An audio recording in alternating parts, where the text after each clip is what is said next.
This is the Suzuki GSX-S1000GX, a new for 2024 crossover that aims to balance speed and comfort in equal measure. But the question I've got is whether this bike is actually good enough to go up against some of the competition in this genre, which I will say is really rather good. You've got the Tracer 9 GT, for example, from Yamaha, and also the brilliant S1000XR from BMW that I borrowed a couple of weeks back. Well, in this video, we're going to go through everything that I've learned from borrowing this bike for the past couple of weeks to find out.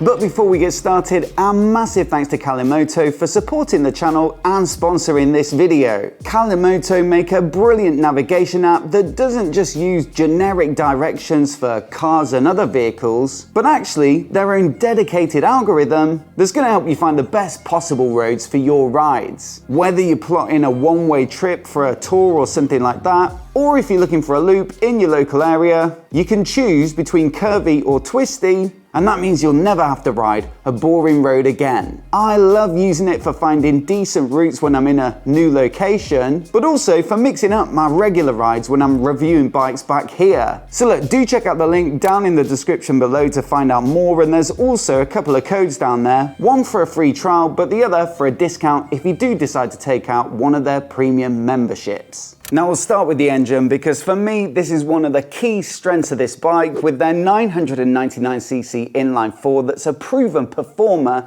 because it's basically derived from their legendary K5. As you'd expect, there's plenty of power at the top. It makes 150 horsepower up at 11,000 RPM, and so that certainly puts it at the upper end of the table when it comes to peak power from crossover style bikes like this. There's absolutely bags of fun to be had up at the top of the rev range, and also it's got that sporty inline four soundtrack with a particularly bassy exhaust note, especially for a stock system.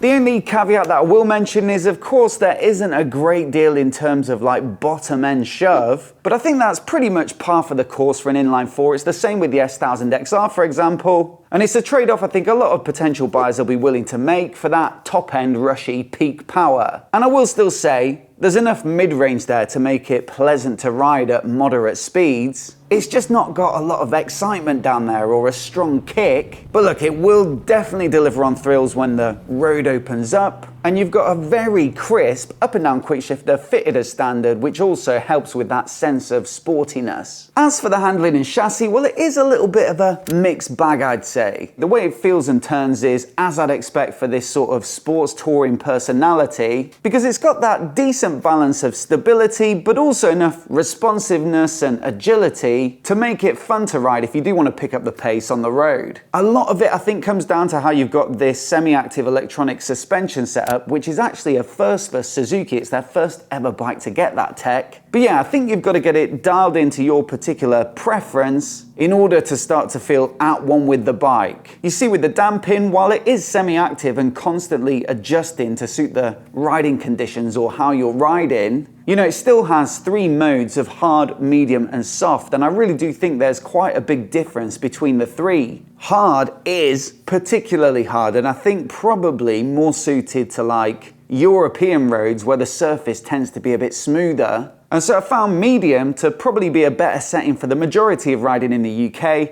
and perhaps it's handy to still have that soft in your pocket in case you do want absolute comfort for those longer days in the saddle, perhaps when you're doing more motorway riding. Then you've got the preload as well. You can put that in automatic, or you can have it for rider only, rider and luggage, or rider and passenger. But deeper in the menus, you can adjust it with even more granularity, and that can get the bike up on its nose a bit and make it feel more sporty, or you could sit it down a little bit and again bias a touch more towards stability. It really is worth getting stuck into those settings and finding the one that works best for you. This press bike, when I got it, was set to +3, for example, on the automatic preload to get it up on its nose a bit. And after trying a couple of other settings, I actually ended up with it back there. So look, I like the way it turns. I think it's got a lot of adjustability once you get your head around all the settings. And also about 230 kilograms, it's not a particularly heavy bike, but there are still a couple of things that I think could be improved. One would be the braking. I was surprised that it doesn't have much feel to it. I mean, you've got 4-piston, radially mounted Brembo calipers up front. So a decent sporty setup, and while there is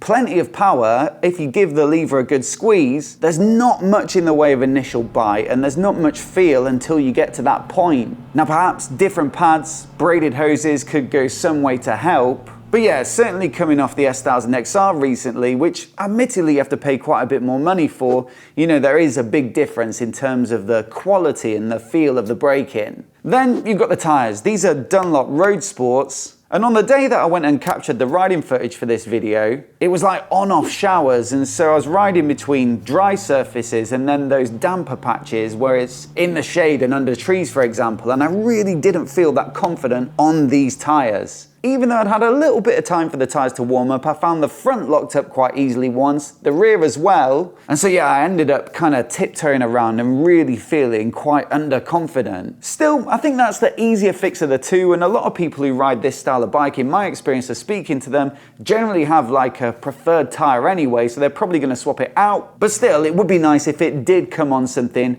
a little bit more decent as standard. Now onto the comfort, and the riding position on this bike is fairly typical of the crossover genre. It's taller and more open than a low slung sports tourer like the GT version of this bike, for example, but also not quite as tall and open as like a full-on adventure bike. For me, at 5'9" or 175 centimeters, I find it really nice and comfortable. The bars are fairly wide but not humongous. The seat height at 845mm is fairly tall, but I can still get my toes down either side. And then the peg position, well, it does feel a little bit sporty. They had to preserve some ground clearance for lean angle, but it's also not super cramped like a sports bike. So look, I think if you come in at this bike from a naked, for example, or a sports bike, then with the wind protection on top, you're going to probably find this bike very comfortable and very pleasant to ride over distance. But a word of warning, I guess, for anyone coming from like a proper tourer or maybe an adventure bike, because it does still have a little bit of that sporting compromise to it. The windscreen, for example, is only adjustable if you get an Allen key out. The seat is pretty narrow and also doesn't give you that much support at the edges. So for me, after a couple of hours, it does start to get quite uncomfortable. There is a more premium seat in the accessories catalogue, so I'll probably look at that. But then also, like I say, as is typical for more sporty styles of bikes, the pillion seat is pretty small. Now, I haven't actually ridden pillion on this bike, but certainly versus an adventure bike or a touring bike, there's just not that much space for a passenger. So like I say, it depends on your perspective really. But if you do want something that's fundamentally sporty, but with a lot of comfort in mind, then I think it does deliver on that. Now technology, I'd say, is a bit of an interesting one on this bike because I like the fundamentals. The dash is nicely laid out and easy to read and looks quite exciting. The switchgear is decent. I got along with that quite nicely as well. And you've got some handy stuff like the USB port by the dash, the quick shifter as standard as I just mentioned, and also cruise control comes as standard too. But the thing that really sets it apart from other bikes is the fact that it doesn't really have like preset riding modes like rain or road or sport or something like that. And you actually have to choose your own individual settings and find your own combinations for the current conditions. So yeah, you can choose different levels of engine map, you can choose different levels of traction control, and then you've got the damping and the preload that I mentioned,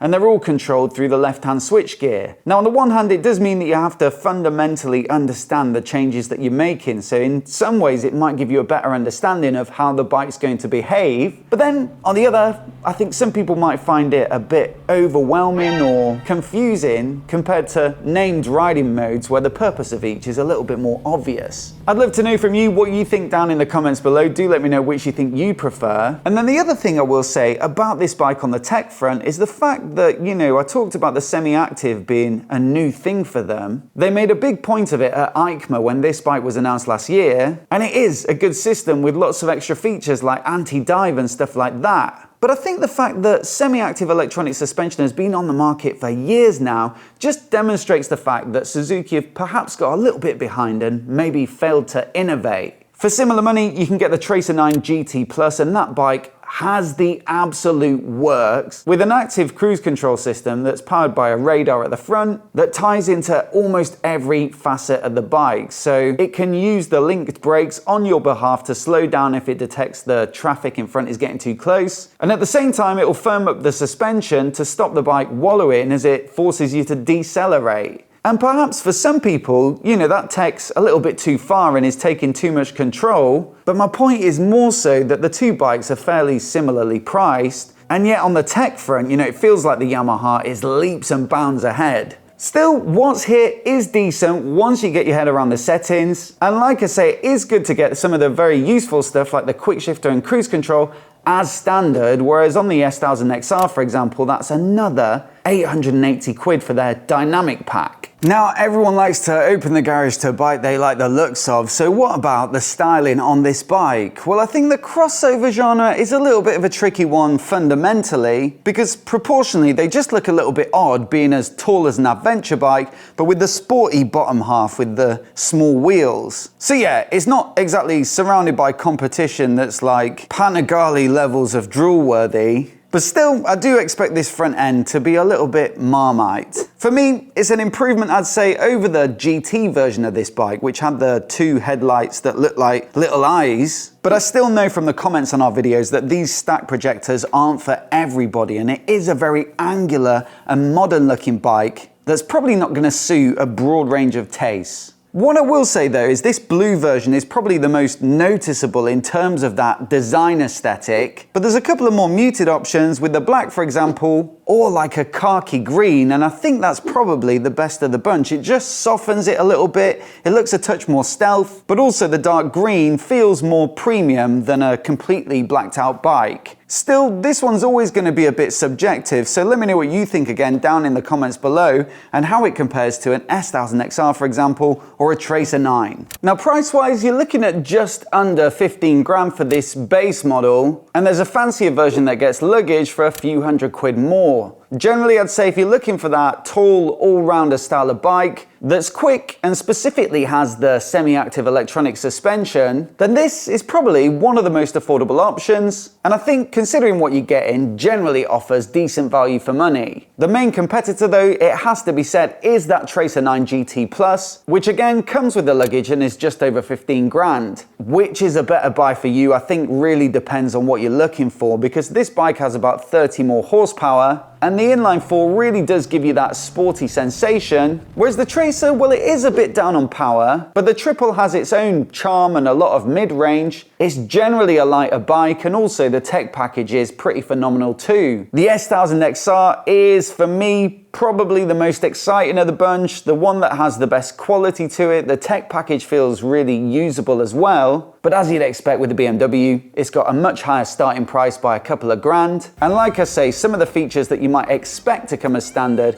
you're gonna have to pay even more for. So yeah, in an ideal world, that's the bike I'd go for, but ultimately it just depends where you set the sort of limit of your budget. As always though, I'd love to know which bike you'd pick, so do let me know down in the comments below. And I'll put that S1000XR review that I shot a couple of weeks back on the screen now, so you can give it a click and give it a watch in case you haven't already. Do hit subscribe as well if you want to see more of the latest motorcycle reviews like this right here on MOTOBOB. And massive thanks for watching today, and we'll see you in the next video.